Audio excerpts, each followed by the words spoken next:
नमो अरिहन्ताणम्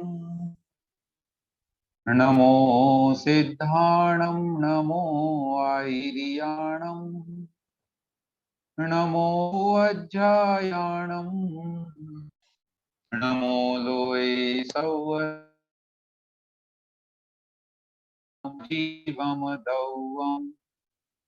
जिणवरवसहेण जेणने जेठम् देविन्दविन्दवन्दम् वन्दे तं सौवदा शिरसा।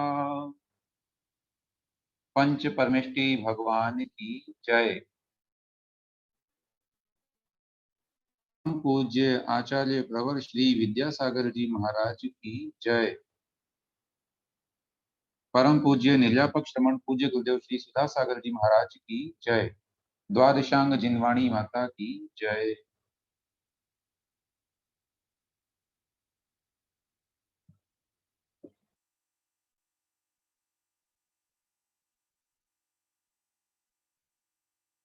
विगत कक्षा में लोगों ने मंगलाचरण और द्वितीय गाथा के रूप में जीव की विशेषताओं का स्वाध्याय किया। उसका रिवीजन करने के लिए कुछ समय लेते हुए मैं आपसे कुछ प्रश्न पूछता हूं। कितना हमने पढ़ा, कितना समझ में आया, और फिर हम आज का स्वाध्याय आगे करेंगे।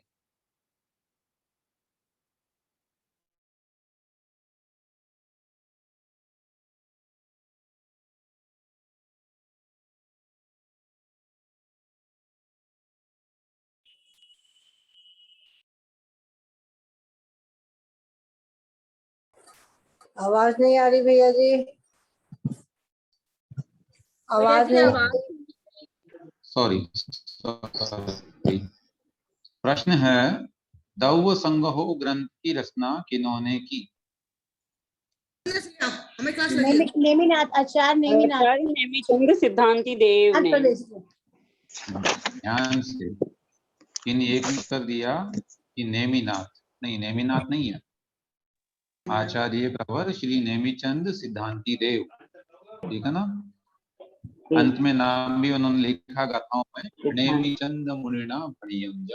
ये कंफ्यूज नहीं होना है और नेमिचंद ही लिखना है, नेमिनाथ इत्यादि नहीं लिखना। अस्तु। प्रश्न है, इस ग्रंथ में किसका वर्णन किया गया है? भैया जी जैसे ने जीव और अजीव का। जीव और अजीव द्रव्य का नहीं, छेद से थोड़ा सा डिस्टरबेंस ज्यादा होगा, इसलिए आप लोग हैंड रेस करके ही और प्रश्नों का उत्तर दें, वही विधि सही रहेगी। मैं एक साथ सबको अनम्यूट नहीं कर पाऊंगा, है ना, एक एक करके। तो प्रश्न मैंने किया कि इसमें किसका वर्णन है? उत्तर मिला हमको जीव और अजीव द्रव्य का। उत्तर बिल्कुल सही है। द्रव्य में फिर पांचों द्रव्य आ जाएंगे, इस प्रकार षड द्रव्य, और भी फिर वर्णित विषय का तो अगर वर्णन करेंगे उसमें, तो पदार्थों का, तत्वों का और ध्यान का इत्यादि का, पंच परमेष्टि के स्वरूप का, ये सब वर्णन इसमें किया गया। अग्रिम प्रश्न है, जिनेन्द्र भगवान तीर्थंकर देव कितने इंद्रों से वंदित होते हैं? हाँ, उत्तर देंगे आप में से अंशु जी, अनम्यूट करके बोलें। 100 इंद्रों के द्वारा वो वंदित।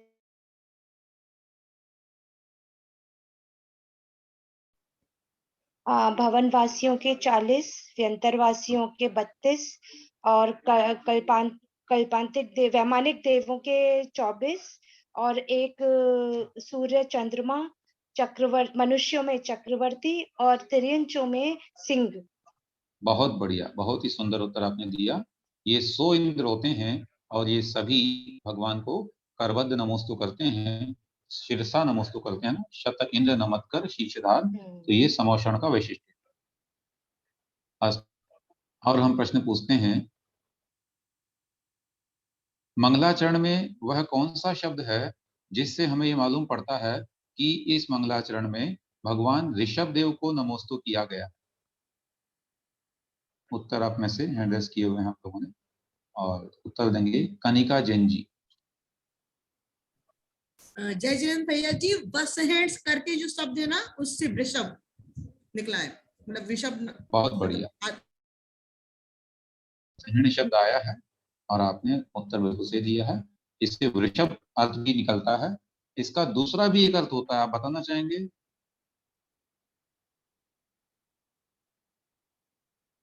अनम्यूट करके बोलिए आप। नहीं, ध्यान नहीं आ रहा भैया जी। चलिए कोई बात नहीं। हाँ, वसह शब्द का दूसरा अर्थ क्या लिया गया है? आप में से जो भी बताना चाहें हैंड रेज रखें। और मैं पूछ रहा हूँ, हाँ, अर्पिता सिंगई जी सागर से, आप बताइए जय श्री वसह भैया शब्द जी। का। जी जी, वृषभ होता है उसका अर्थ भैया जी। हाँ, तो वृषभ का अर्थ क्या लिया है? वसह जो बोला है आपने। हाँ, वसह शब्द से वृषभ तो अर्थ आ रहा है, लेकिन वृषभ का जी, मीनिंग क्या, हम क्या समझें उससे? बैल के लिए भैया जी। नहीं, यहाँ बैल नहीं है। फिर तो बैल से तो कैसे ग्रहण करेंगे? जिनवर वृषभ मतलब बैल थोड़ी है ना। यहाँ बैल अर्थ नहीं लिया हमने, अपितु यहाँ पर श्रेष्ठ अर्थ लिया, ठीक है ना, जिनवरों में जो श्रेष्ठ हैं, ऐसे। अस्तु, प्रश्न पूछते हैं आपसे। जीव की विशेषताओं में एक विशेषता आई है जिससे उसको कर्ता कहा गया है। तो प्रश्न ये है कि वह किसका कर्ता है? अपने कर्मों का करता है भैया जी। हाँ चलिए ठीक है, ये आपने उत्तर दे दिया। और इसको थोड़ा सा वर्णन शायद कल नहीं हो पाया था, उसको अपन करते हैं, आगे बढ़े।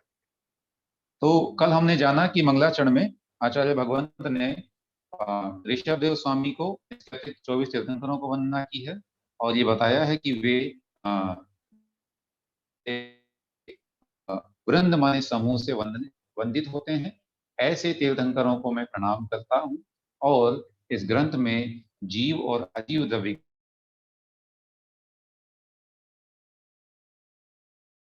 वास्तव में मूल रूप से बात की जाए तो ये दो ही तो तत्व या दो ही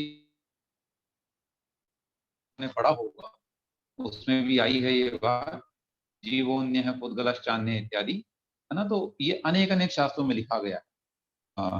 एक ग्रंथ है योगसार प्राप्त, वहां पर भी ये चर्चा आई है कि जीव और अजीव ही हैं, इन्हीं का सब मिक्सचर हो, इन्हीं की वजह से सारी संसार व्यवस्था बनी।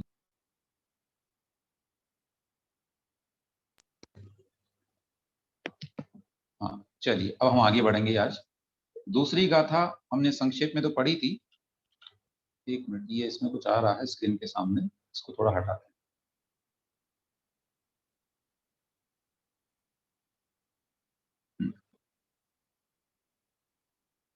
उसका थोड़ा सा विशेष हम यहाँ पूछ देते हैं और बता देते हैं। सॉरी, दो प्रश्न इससे आए हमारे सामने, उनका भी स्पष्टीकरण करते हुए फिर आगे बढ़े। जीवो उवोग महो अमुत्ति कत्ता सदेह परिमाणो भोक्ता संसारत्थो सिद्धो सो विश्वसो डगई।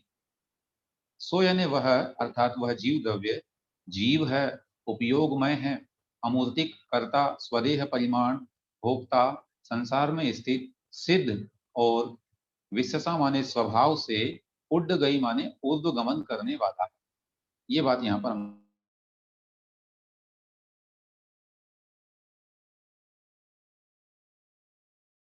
द्रव्य प्राणों और भाव प्राणों से जीता था, जी रहा है और जीता रहेगा, अर्थात हमेशा जीवन जिया करता है, जिसकी कभी मृत्यु नहीं होती है, ऐसा वह जीव है।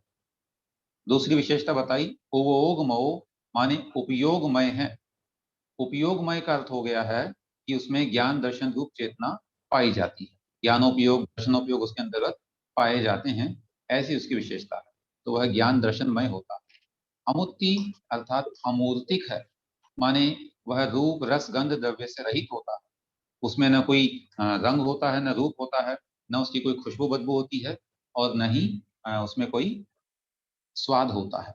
इस तरह से रूप रस गंध रहित वह हुआ करता है। कर्ता माने वह करता है। तो कर्ता का मतलब यहाँ पर ईश्वर नहीं लेना है, पूरे सृष्टि का कर्ता वो नहीं है, जैसा कि अन्य अन्य मतावलंबी मानते हैं। यहाँ पर कर्ता का मतलब है वह अपने ही परिणामों का कर्ता है। उसके उपरांत कितना विशाल है वो, उसकी आकृति कितनी बड़ी है, उत्तर दिया आचार्य ने, सदेह परिमाणों माने स्वदेह पर, संसार में जितने भी प्राणी हैं, जितने जीव दिखाई देते हैं, उन सबके पास एक स्वतंत्र आत्मा है और वह उनमें विद्यमान शरीर के बराबर ही है, ऐसा उसका स्वरूप है। जबकि कोई लोग ऐसा भी मानते हैं कि आत्मा तो एक ही है और वो सारे सबके आपस में इंटरकनेक्ट है, लेकिन ऐसा नहीं है। हमारे यहाँ कहा प्रत्येक जीव के अंदर स्वतंत्र आत्मा विद्यमान है और वह उसके शरीर के बराबर है। भोक्ता यानी भोक्ता है, तो व्यवहार से वो अपने कर्मों के फलों का भोक्ता है, और निश्चय से बात करेंगे तो अपने चेतन का ही वह भोग करने वाला है, इत्यादि वर्णन आगे आएगा एक एक शब्द का। संसारत्व, संसार में स्थित है, माने वो कहाँ रहता है, क्योंकि अन्य अन्य मतावलंबी मानते हैं कि वो तो परमानेंटली मुक्त ही है, ऐसा भी मानते हैं, तो उनका निषेध करने के लिए संसार में स्थित बताया। फिर कहा सिद्ध है, और अंत में कहा स्वभाव से ऊर्ध्वगमन करने वाला। ये क्यों कहा गया, तो दो प्रश्न यहाँ कल आए थे हमारे समक्ष। एक तो पूछा गया था कि भैया जी, जीव को आप संसारी भी कह रहे हैं और सिद्ध भी कह रहे हैं, तो ये दोनों एक साथ कैसे हो सकेंगे। तो इसमें यही हमको जानना है, अंतर्गत वो संसारी है, और जब उस अवस्था का नाश करके वो और आगे बढ़ जाता है, स्वतंत्र हो जाता है, तो सिद्ध भी हो जाता है। लेकिन दोनों क्यों विशेषताएं बताई, मतलब यहाँ तो सामान्य विशेष बात कर रहे थे, लेकिन ऊपर देखिए जीव के विशेष गुण है ये भी थोड़ा ध्यान देना है ना। माने हर जीव में पाए जाएंगे ये बात तो है ही, लेकिन अवस्था विशेष के हिसाब से लगाएंगे, या इसको हम भावी निगम नए और भूत निगम नए की अपेक्षा भी लगा सकते हैं। सिद्ध भी कभी संसार में स्थित थे, और जो संसार स्थित है वो भी सिद्ध बनेंगे। लेकिन मुख्य रूप से उद्देश्य यहाँ लिखा गया है, नीचे देखेंगे आप, सदा शिव मत वाले आत्मा को सदा सर्वज्ञ और मुक्त मानते हैं। वो मानते नहीं कि कोई संसारी है, वो तो कह रहे हैं सब मुक्त हैं, सभी लोग जो है सदा शिव माने हमेशा मुक्त है, परमानेंट।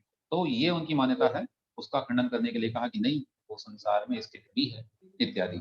और कुछ लोग कहते हैं कि सिद्ध होता नहीं, भट्ट और चारवाक दर्शन वाले वो नहीं मानते, क्या सिद्ध और क्या परलोक, कुछ नहीं, जो कुछ दिखाई दे रहा वो यही है इत्यादि मानते हैं। तो मान्यताओं का खंडन करने के लिए ये विशेषताएं यहाँ पर दी गई हैं। दूसरा एक प्रश्न आया था कि भैया जी, ये जो नाम दिए हैं इसमें चारवाक, नैयायिक, भट्ट, सांख्य, मीमांसक, बौद्ध, सदाशिव इत्यादि, ये क्या है। थोड़ा सा एक अलग से विशेष में दे दिया है, जो कि ऊपर गाथा में तो नहीं आया कहीं पर भी। तो देखिए, आचार्य जो होते हैं मूल ग्रंथ लिखते हैं, उसके उपरांत उनके शिष्य उस गाथा का भावार्थ या उसमें जो विशेष अर्थ लिखे हुए हैं, उन सब से जितने अर्थ निकल सकते हैं वो हमें बताते हैं। तो यही अर्थ हमारे समक्ष आए हैं, और इसमें दार्शनिक दृष्टि यहाँ रखी गई है कि संसार भर में अनेक दार्शनिक हैं। जैसे जैन दर्शन है, ऐसे ही और दर्शन भी हैं, जो लोग आत्मा की मुक्ति का अलग अलग स्वरूप मानते हैं। कई लोग मुक्ति मानते ही नहीं है, ऐसे भी दर्शन होते हैं, है ना। तो विभिन्न मान्यताओं के मानने वाले लोग क्या क्या मानते हैं वो संक्षेप में यहाँ बताते हुए, और उनकी मान्यताएं नहीं है सही ऐसा कहने के लिए ये विशेष कि देखो वह जीव है, उपयोगमय है इत्यादि। ठीक है ना। तो ये दर्शन का मतलब यही है कि विभिन्न मान्यताओं को मानने वाले व्यक्ति या विचारधारा जो है वो दर्शन कहलाती है ना। अब ये कौन बनाता है दर्शन, संसार में स्थित प्राणी बनाते हैं, जो गुरु कहलाते हैं विभिन्न मान्यताओं के। वर्तमान में भी ऐसे केवल यही नहीं, अनेक अनेक धारणाओं के साथ में अनेक प्रकार के गुरुजन होते हैं, और वे लोग अपनी मान्यताओं के हिसाब से एक अपना समुदाय बनाते हैं और उसको रन करते रहते हैं। वो समुदाय उनके साथ चलता है, बाद में कुछ कालांतर में वो समुदाय नष्ट भी हो जाता है।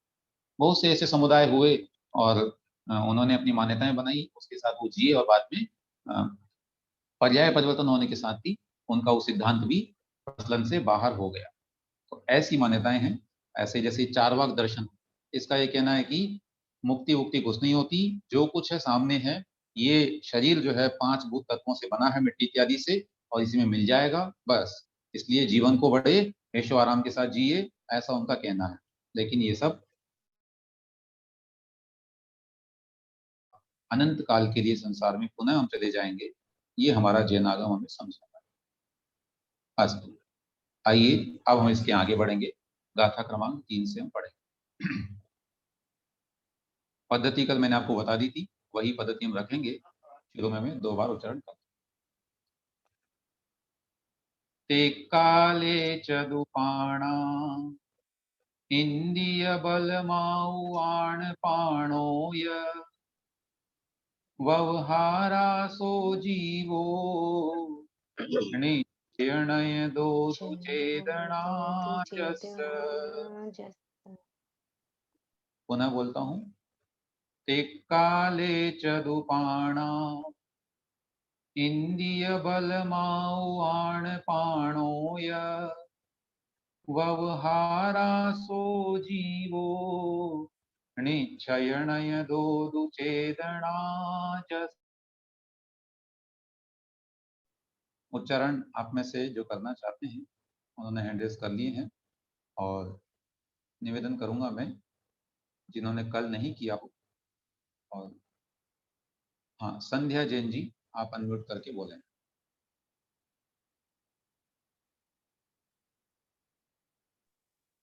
जय जिनेन्द्र भैया जी। जय जिनेन्द्र, बोलिए। काले चदुपाणा इंद्रिय बल माण पाणोया वहवारासो जीवो निक्षयणय दो दुचेदना जस। ठीक है, थोड़ा सा हमको ध्यान देना है। हम प्राकृत भाषा का उच्चारण कर रहे हैं, और इस समय जो हिंदी में हम बोलते हैं या संस्कृत में हम बोल देते हैं, उन शब्दों का प्रयोग न करें। आपको शायद समझ में आया होगा आपने कौन सा शब्द उच्चारण सही नहीं किया। देखिए, है ना, प्राकृत में, हाँ जी, हाँ, हिंदी प्राकृत होना भाषा में चाहिए, हिंदी। संयुक्त अक्षरों का प्रयोग इस तरह से नहीं किया जाता है, तो इंदीय, है ना, ये ध्यान देना। जी भैया जी, इंद्रिय नहीं है, इंद्रिय, ये थोड़ा देखें। हिंदी है। और लय की बात है तो लय के लिए कोई ऐसी नियामकता नहीं कि उसी लय में गाएं, कोई बात नहीं, लेकिन जहां हमको रुकना है वहां आप रुके, ये अच्छी बात है, और आपने बहुत अच्छा पढ़ा। ठीक है, तो इस तरह से एक बार आप सभी मेरे साथ में पुनः बोल सकते हैं। ते काले चदुपाणा इंद्रिय बलमाउआण पाणोय व्यवहारासो जीवो निक्षयणय दो दुचेदना जस। देखें, तिक्काले चदुपाणा इंद्रिय बल माऊ, बलम आऊ, यहां से दो शब्द निकलेंगे, बलम और आऊ। आण पाणो य व्यवहारा सो जीवो निक्षयणय दो दु चेदना जस। ऊपर हेडिंग में लिखा है यहाँ पर, नयों की विवक्षा से जीव का स्वरूप। जैसा कि दूसरी गाथा में आचार्य महाराज ने ये संकल्प किया था कि हम जीव का स्वरूप कैसे बताएंगे, जीवो उवोगमो अमुत्ति कत्ता इत्यादि, है ना। तो सबसे पहले जीव की बात की थी उन्होंने, तो उस जीव की परिभाषा क्या है, जीव किसे कहते हैं, वह जीव द्रव्य जीव क्यों कहलाता है, उसका उत्तर यहाँ दे रहे हैं। तिक काले, तीन कालों में, तीन काल कौन से, भूतकाल, वर्तमान काल और भविष्य काल। तो तीनों कालों में चदुपाणा, चदु माने चार, पाणा माने प्राण, चार प्रकार के प्राण। कौन कौन से, इंद्रिय, इंद्रिय माने इंद्रियां, इंद्रिय नामक प्राण। बलम यानी बल, बल नाम का प्राण। आयु यानी आयु नाम का प्राण। और आण पाणो माने आनापान बोलते हैं हिंदी में, अगर इसको कहेंगे तो श्वासोच्छ्वास उसका मीनिंग निकलता है, ठीक है ना, आवागमन जिसको कहते हैं एक तरह से, तो वह आण पाण माने आन पान कहलाएगा, और वह है श्वासोच्छ्वास है, तो ये श्वासोच्छ्वास नाम का प्राण।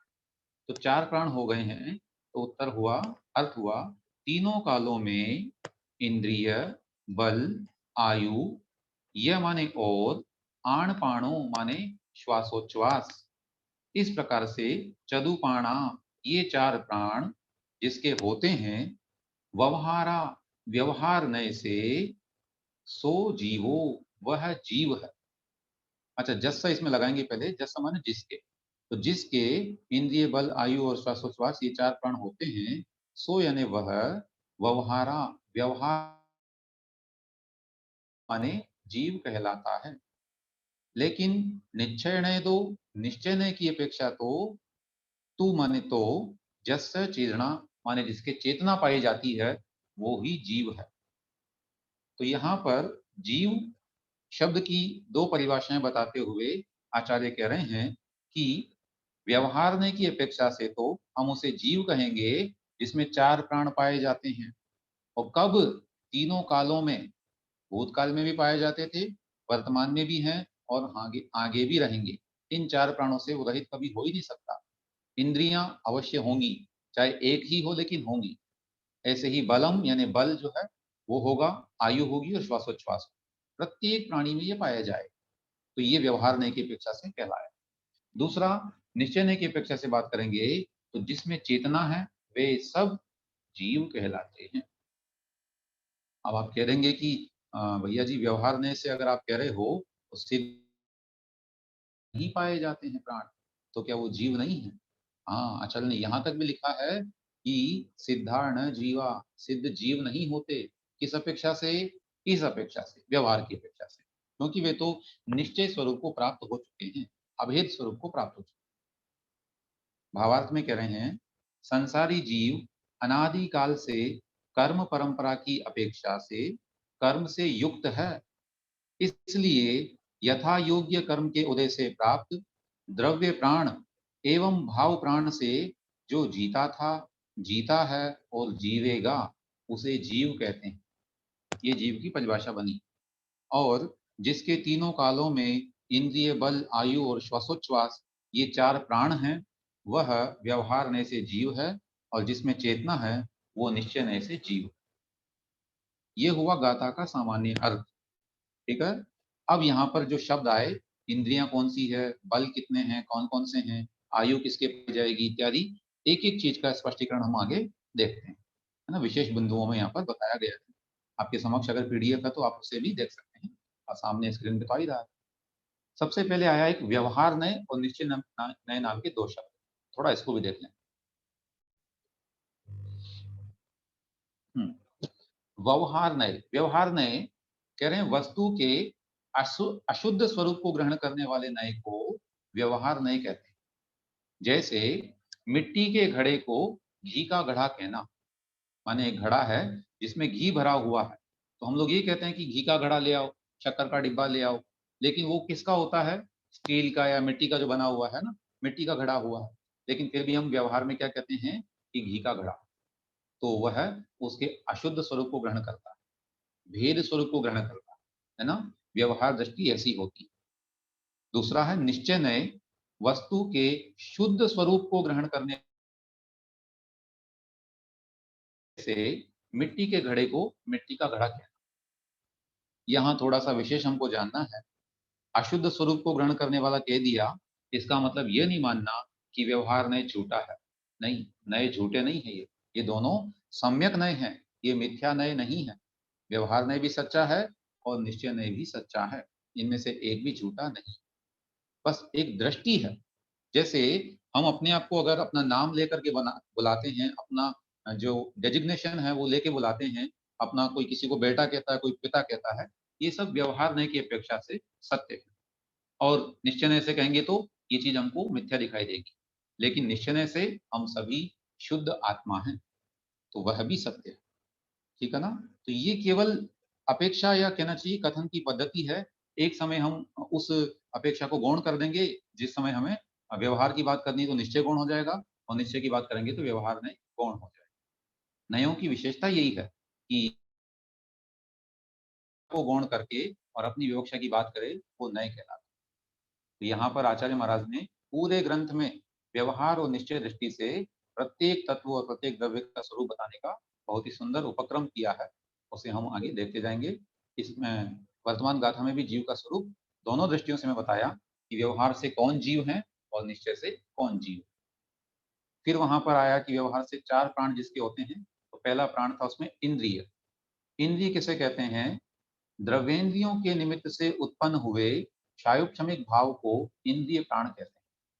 माने ये जो आत्मा होता है, अपने कर्मों के उदय से इसको द्रव्येंद्रियां मिलती है, और उन द्रव्येंद्रियों के निमित्त से, जैसे मान लो हमको आंख मिली, उस आंख की ये जो शेप है हमारे सामने, ये जो आकार है, इसके निमित्त से साथ में एक क्षायुक्षमिक भाव हमारे अंदर है, एक शक्ति हमारे अंदर है, वो हमारी इंद्रिय है, जिसे हम चक्षु इंद्रिय कहते हैं, और जिसके कारण हम देखने का उपक्रम कर पाते हैं। जिस जीव के पास वो नहीं है उसे नहीं देख पाता है।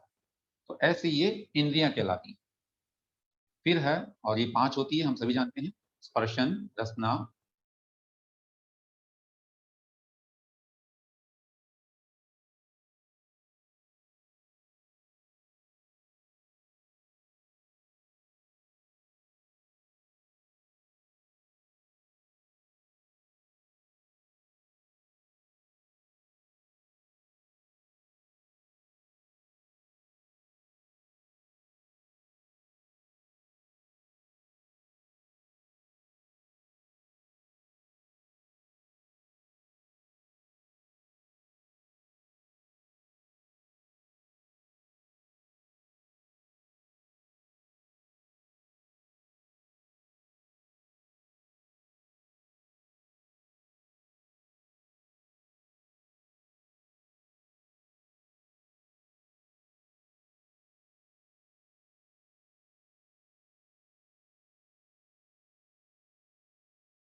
क्या अब मेरी आवाज आ रही है? जरा सुनिए। जय जिनेन्द्र।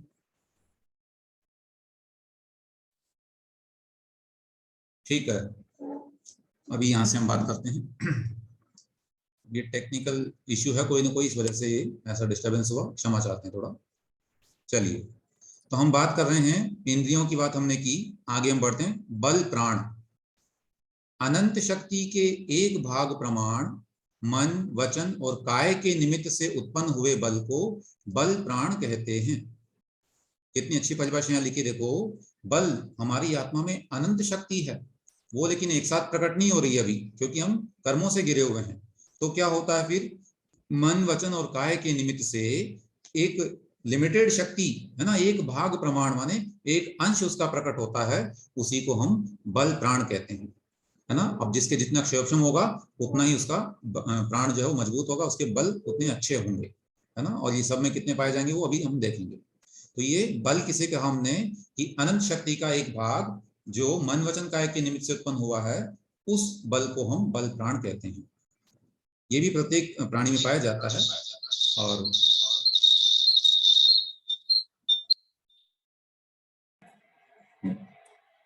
अभी एक सेकंड, आवाज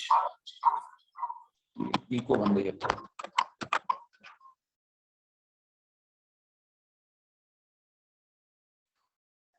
चलिए, ठीक है, तो ये हो गया बल प्राण। आगे है आयु प्राण, जिसके उदय से भव संबंधी जीवन और क्षय से मरण होता है, उसे आयु प्राण कहते हैं।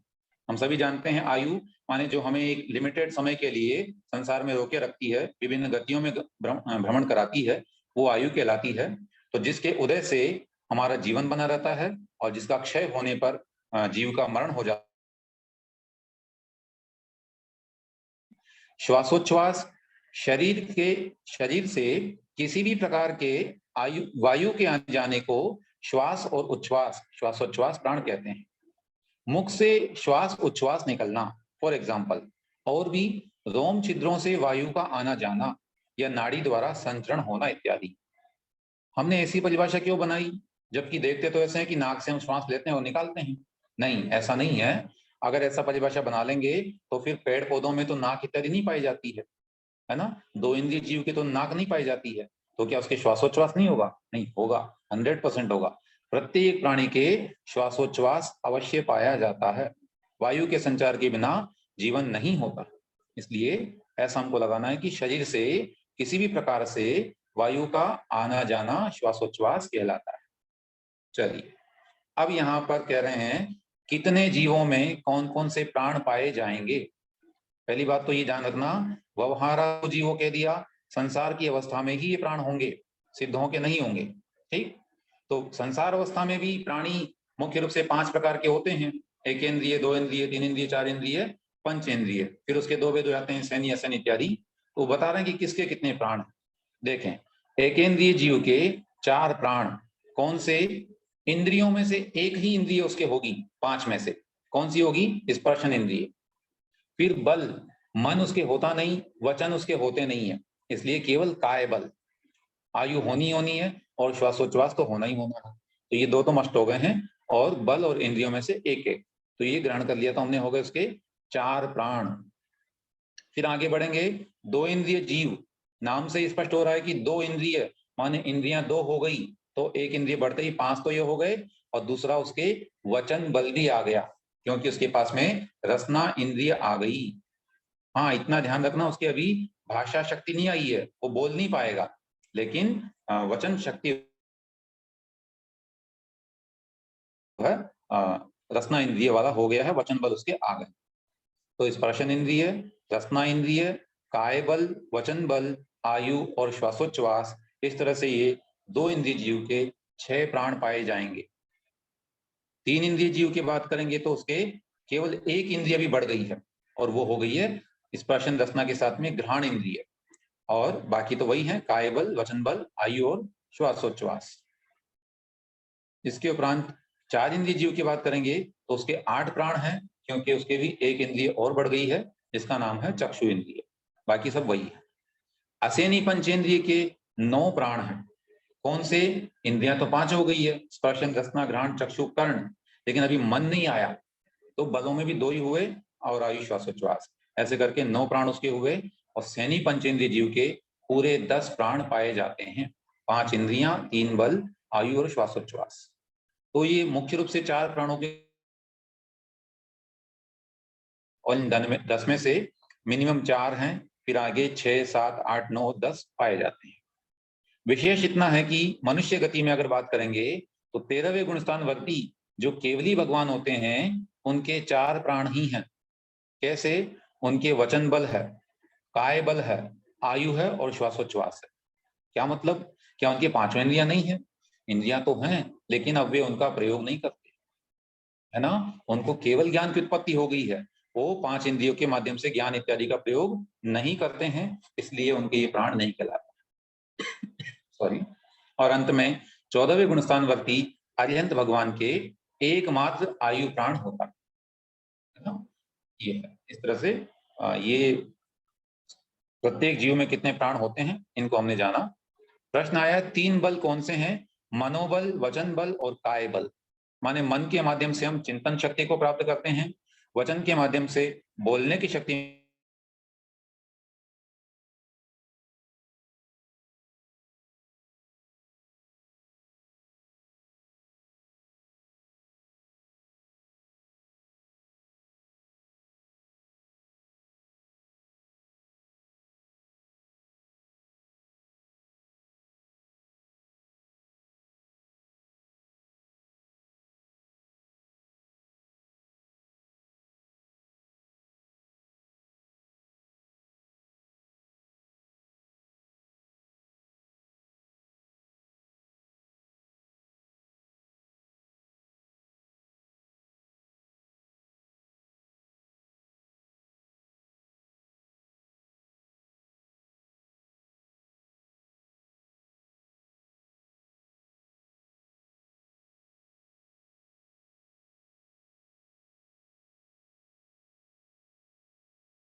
उच्चारण ओवो गो दुवियप्पो दंसणाणं च दंसणं च दुधा चक्षु अचक्षु ओहि दंसण मद केवलम नेयम।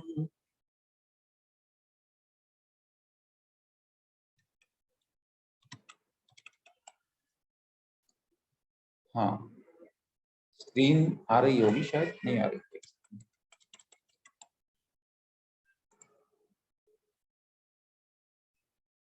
अभी आ रही होगी, आप देखिए स्क्रीन पर गाथा आप लोगों ने लिखा है, स्क्रीन शेयर कीजिए। उच्चारण करने के लिए आप में से डॉक्टर ज्योति जैन अनम्यूट करें और बोलें।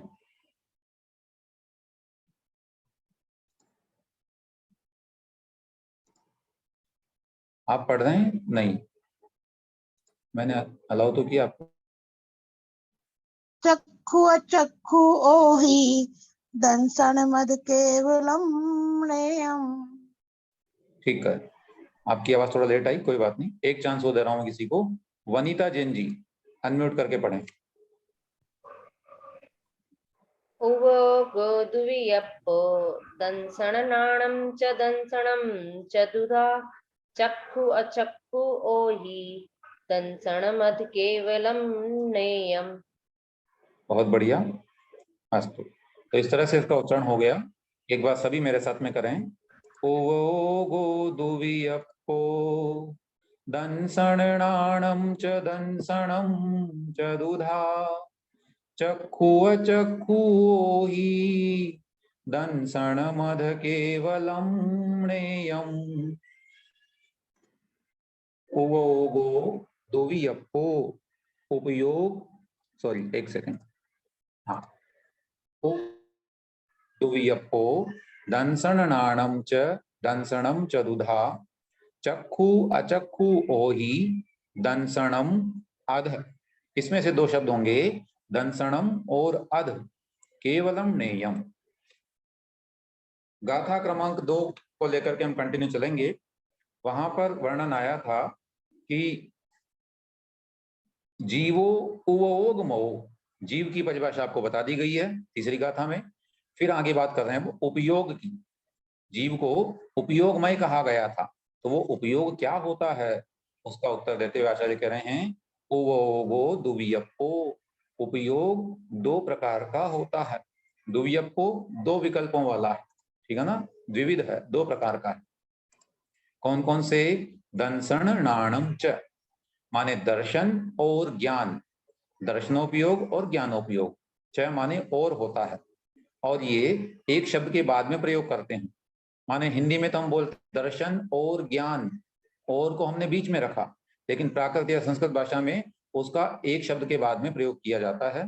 दंसण नाणम च माने दर्शन और ज्ञान। तो दर्शनोपयोग और ज्ञानोपयोग। फिर उसमें भी दंसणम च दुधा, ओहो ये बड़ी समस्या हो जाती है, साउंड चाहिए। थोड़ा सा मुझे लगता है दिल्ली में मौसम खराब होने की वजह से ये समस्या हो रही है।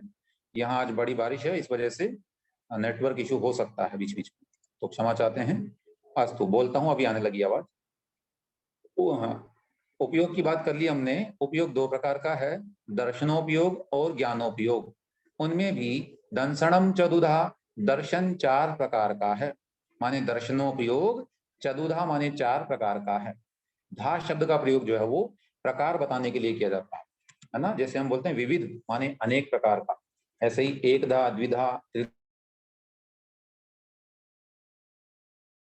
कौन कौन सा? चक्षु अचक्षु ओहि दंसणम अध केवलम नेयम।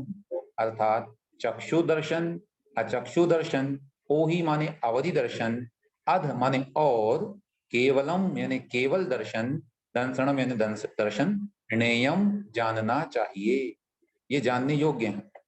तो दर्शन चार प्रकार का है, चक्षु दर्शन, अचक्षु दर्शन, अवधि दर्शन और केवल दर्शन। ठीक है। गाथा का अर्थ हुआ उपयोग दो प्रकार का है, दर्शन और ज्ञान। उसमें भी दर्शनोपयोग चार प्रकार का है, चक्षु, अचक्षु, अवधि और केवल दर्शन। इसको हमें दर्शन जानना चाहिए। देखें भावार्थ, उपयोग जीव का सर्वश्रेष्ठ विशिष्ट गुण है। ये जो विशेषताएं बताई उनमें से सबसे अच्छा गुण यही है, क्योंकि इसके बिना जीव का जीवत्व भी नहीं है। जीव में स्वपर को उसको उपयोग कहते हैं। पहले तो हम जाने उपयोग किसे कहते हैं। तो कह रहे हैं कि जीव में स्वयं को और पर द्रव्यों को जानने देखने की जो शक्ति है उसी का नाम उपयोग है। ये अन्य द्रव्यों में नहीं पाई जाएगी, उद्गल में, धर्म धर्म आकाश काल में बिल्कुल नहीं पाई जाएगी। मात्र जीव ही ऐसे हैं जिनमें जानने देखने की शक्ति पाई जाती है। फिर इसमें से भी ज्ञानोपयोग और दर्शनोपयोग की बात कही। तो दर्शनोपयोग किसे कहते हैं? विशेष ज्ञान से पहले, माने आकार सहित या विकल्प सहित ज्ञान से पहले सत्तावलोकन मात्र को, माने कुछ है इतने जानने को, उसका जो एक सामान्य आभास मात्र है उसको हम दर्शन कहते हैं। कहने का भाव ये है कि आगम के अनुसार जब हम अपने ज्ञान का प्रयोग करते हैं तो उससे पहले एक हमारा दर्शन नाम का गुण भी प्रयोग होता है। वो दर्शन क्या है? उस वस्तु का सामान्य अवलोकन मात्र है, और फिर उसमें विकल्प उपस्थित होता ही कि क्या है। लेकिन जब हम कोई वस्तु का सामान्य सत्ता का अवलोकन मात्र करते हैं उसी को दर्शन कहते हैं। दर्शन के पश्चात विशेष जानने को ज्ञानोपयोग कहते हैं। ठीक है ना? तो दर्शन सामान्य दर्शन हो गया और ज्ञान विशेष होता है।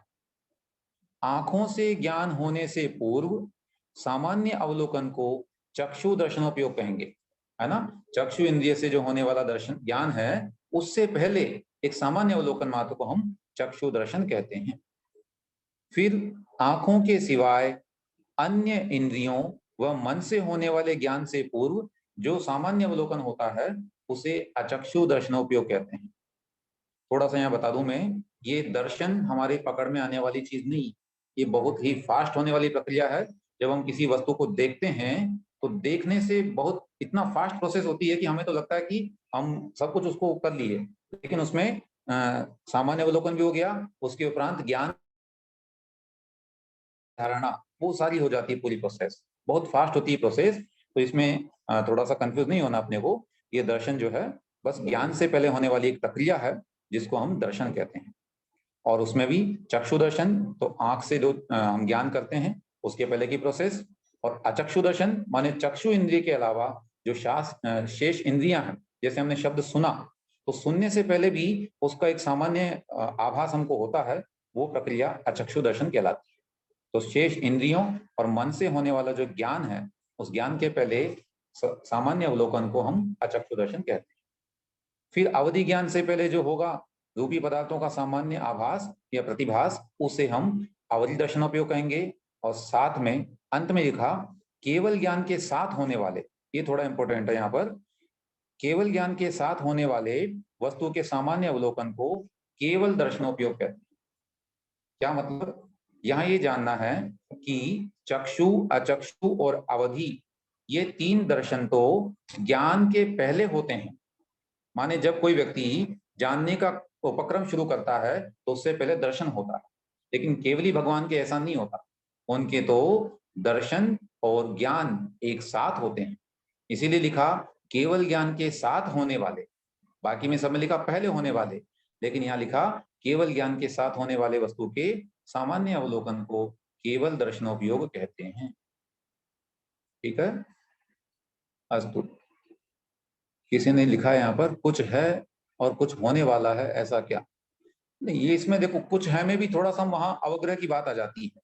मैंने कहा कि ये प्रोसेस थोड़ा फास्ट है, इसलिए जिस समय तक हम इसको समझते हैं तब तक दर्शन हो चुका होता है ना? बाकी उसके उपरांत जो है अवग्रह इहा अवाय धारणा भी ज्ञान के अंतर्गत आ जाती है।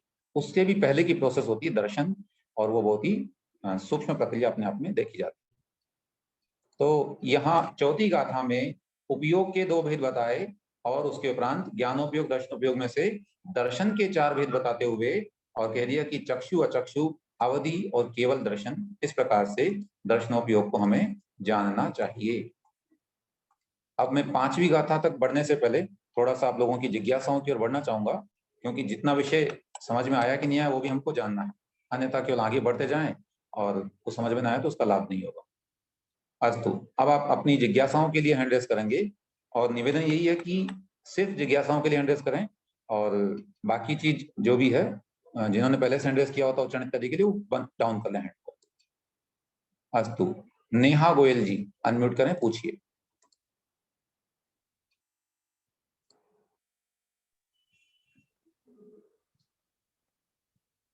थोड़ा शीघ्रता करें। नहीं, आपकी आवाज नहीं आ रही है। हेलो, हाँ बोलिए। समझ में नहीं आई है। दूसरे नंबर की गाथा में आचार्य महाराज ने जीव की 9 विशेषताएं बताई। जीवो उपयोगमो इत्यादि, माने जीव है, उपयोगमय है, उसके उपरांत अमुत्ति, कर्ता, है ना, इत्यादि 9 विशेषताएं। ये कैसे हैं? तो एक एक विशेषता को अब आगे की 9 गाथाओं या ज्यादा गाथाओं में हमको कहने वाले हैं। जैसे तीसरी गाथा में जीव की बात बता दी, तो इतना जाने आप। दूसरी गाथा में आचार्य महाराज ने जीव की 9 विशेषताएं बताते हुए और आगे आने वाले 9 अधिकारों का वर्णन कर दिया।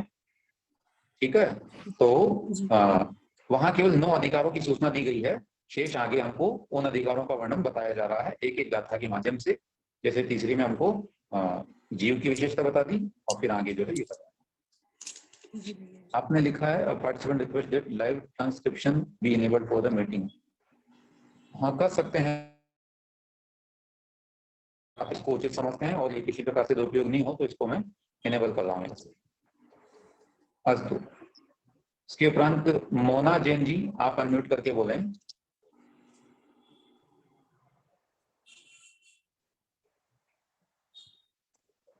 मैं एक साथ सबको अनम्यूट नहीं कर रहा हूँ क्योंकि फिर डिस्टर्बेंस बहुत ज्यादा होता है। अगर आप लोग थोड़ा सा संयम का परिचय दें तो ये भी मैं अलाउ कर सकता हूँ, लेकिन एक एक करके ही आप लोग करेंगे।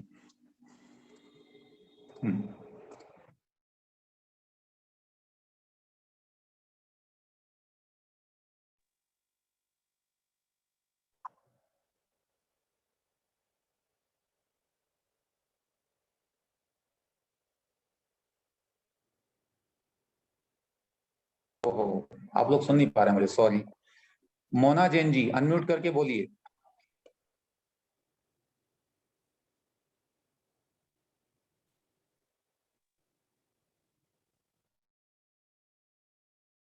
अच्छा, ट्रांसक्रिप्शन आपने किया है इसका। ओहो,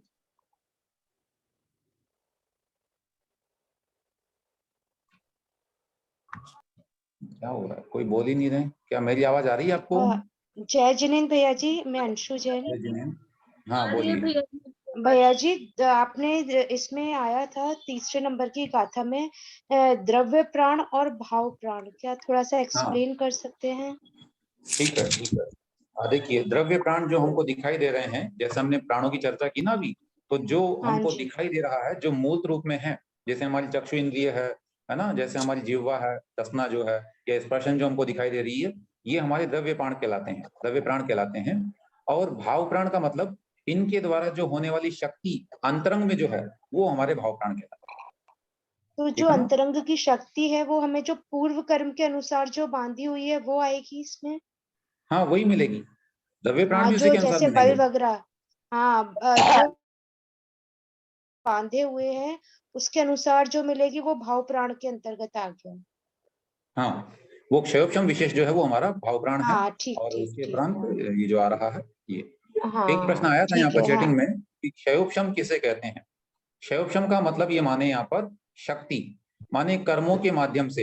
एक्चुअली कर्म क्या होता है, हमारे आत्मा की शक्ति को ढक लेता है, लेकिन उस कर्मों में भी 2 प्रकार के कर्म होते हैं। एक तो उस शक्ति को पूर्णतया ढक दें और एक आंशिक रूप में ढक पाते हैं।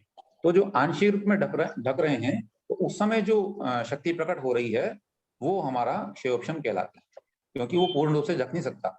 जैसे ज्ञानावर्णी है, वो हमारे ज्ञान को पूरा ढक नहीं सकता। अगर पूरा ढक देगा तो फिर जीव अज्ञानी हो जाएगा, उसका लक्षण ही खत्म हो जाएगा। इसलिए वो पूरा ढका नहीं जा सकता। तो जितनी अंश में हमारा ज्ञान प्रकट हो रहा है वो क्षयोपशम या ज्ञान हमारी शक्ति कहलाती है। अस्तु, साधना जी आप पूछ रही।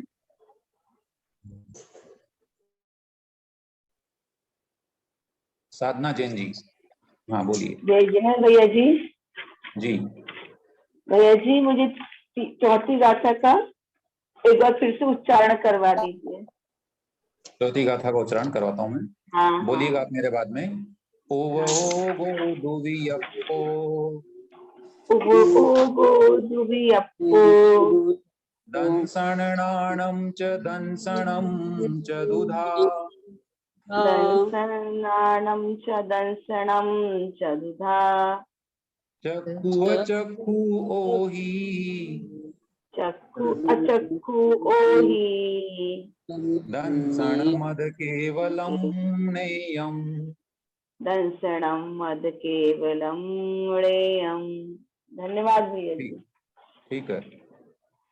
हाँ ये डिस्प्ले हो रहा है, इसको हटा देंगे। आपने जो बोला है इसको देखेंगे। पंकज जी आपका सजेशन ठीक है, हमको ध्यान नहीं रहा, हमने कर दिया।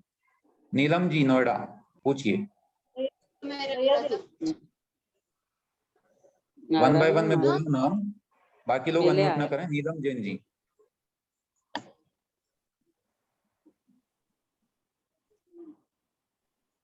अस्तु, नहीं सुन पा रहे हैं शायद। अभी बोल रहे हैं मीनाक्षी लोहाड़िया जी, बोलिए। भैया जी मुझे विवक्षा का अर्थ बताइए ना। विवक्षा का मतलब होता है बोलने की इच्छा, माने जिस समय हम जो कहना चाहते हैं उसे विवक्षा कहते हैं। एग्जाम्पल के लिए बताता हूं मैं। एक व्यक्ति डॉक्टर है और घर पे वो किसी का पिता भी है। उनका बच्चा उस समय उनको पिता कहना चाहता है, ये उसकी विवक्षा है। और जिस समय वो हॉस्पिटल में बैठे हैं तो कोई व्यक्ति उनको पिता नहीं कहेगा, अपितु डॉक्टर कहेगा, तो ये उस व्यक्ति की विवक्षा है। ऐसा ठीक है ना? जय जिनेंद्र भैया जी। हाँ बोलिए। जय जिनेंद्र भैया जी। जय जिनेंद्र। भैया जी मैं नीलम जैन बोल रही हूँ। हाँ बताइए। भैया जी मेरे दो प्रश्न है। एक ये कि नाक के अलावा श्वासोच्छ्वास कैसे लिया जाता है। नाक के अलावा श्वासोच्छ्वास का मतलब ये जैसे अगर आप देखें नासिका बंद करने के उपरांत भी श्वास योगा दर्शन में जो करते हैं, योगा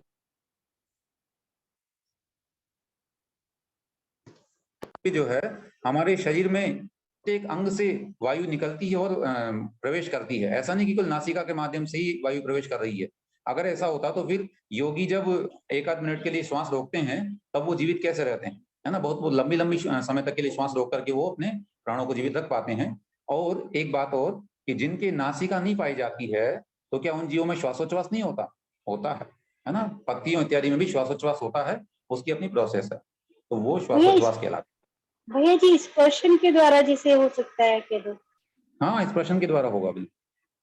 भैया जी दूसरा प्रश्न है भैया जी मेरा। मतलब है केवल ज्ञान के साथ में भगवान जो है संपूर्ण वस्तु व्यवस्था को विशेष रूप से भी जानते हैं और सामान्य रूप से भी जानते हैं। तो जो सामान्य अवलोकन हो रहा है वो उनका केवल दर्शन कहलाता है, और उसके प्रत्येक पर्याय इत्यादि को जो जान रहे हैं वो वे उसका ज्ञान कहलाता है। तो भैया जी मतलब ये हुआ कि ज्ञान और दर्शन साथ साथ हो रहा है। हाँ केवल दर्शन में बिल्कुल एक साथ। ठीक है भैया जी, थैंक यू भैया जी। जय जी मैम। जय जी। जयंती जैन जी कटंगी से कुछ पूछना चाह रहे हैं।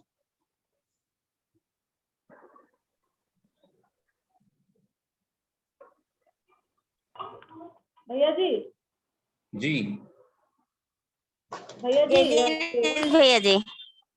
हाँ जयंती जी बोलिए। हाँ जय जय भैया जी।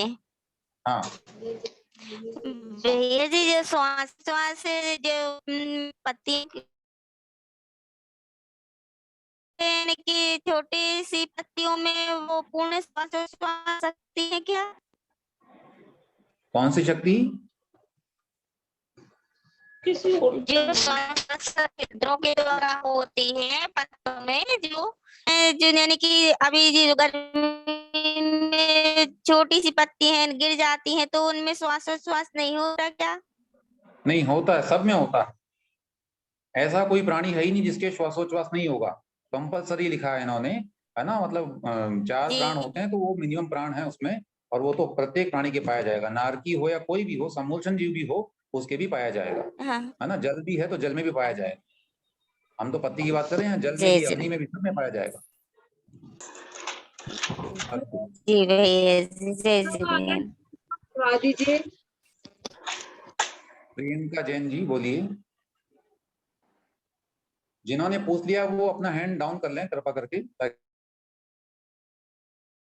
भैया जी, जी भैया जी पुरुषार्थ सिद्धि का उपाय का भी आप मतलब कब है इसका टाइम? नहीं, अभी तो वो नहीं चल रहा है, शिविर में नहीं चल रहा है। शिविर के बाद में आपको सूचना दी जाएगी सांगनेय संस्थान से। एक भैया जी जरूर पढ़ाएंगे उस ग्रंथ को भी, तो आप लोगों को सूचना दी जाएगी। ठीक है। अगला प्रश्न है नीरज जैन जी का। नीरज जी बोलिए।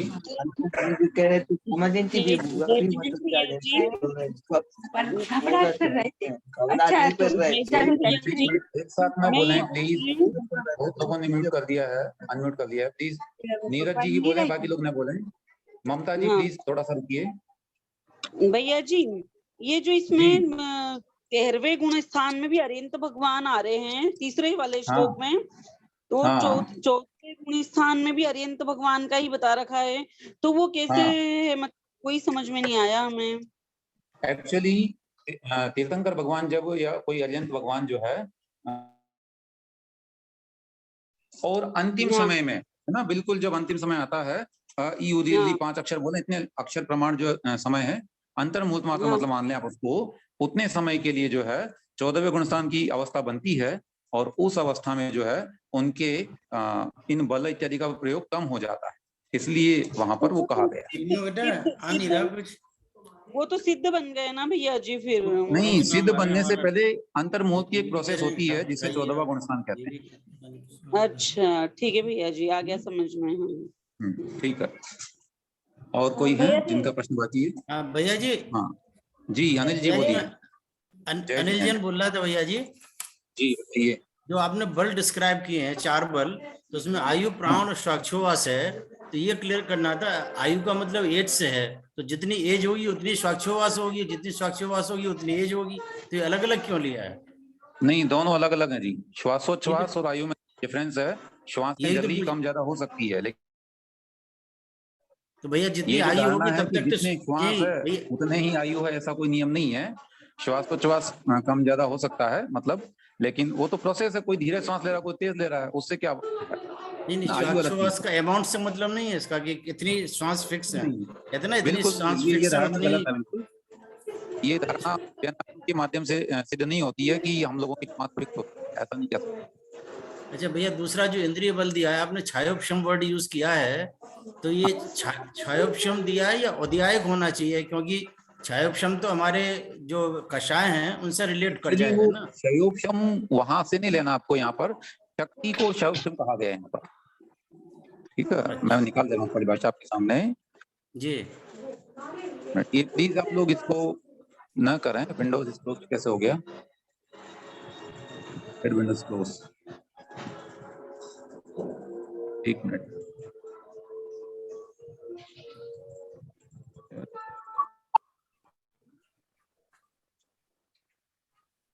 हाँ, आप पूछिए, आपका प्रश्न कहाँ से था क्षयोपशम को लेकर के?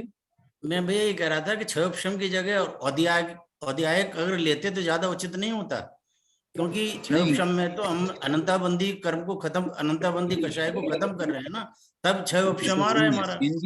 इंद्रिय प्राण की बात कर रहे हैं आप। एक्चुअली यहाँ वो औदैहिक कर्मों का नहीं कहा है, क्षयोपशमिक भाव है ये भी एक प्रकार से। जो प्राण भाव प्राण की बात कर रहे हैं ना अपन, उसकी बात की जा रही है यहाँ पर, तो वह क्षयोपशमिक भाव है, कर्मों से मतलब नहीं है यहाँ पे।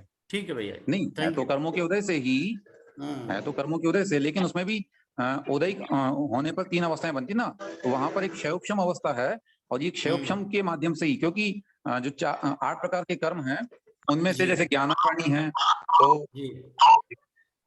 इंद्रियों की बात करें,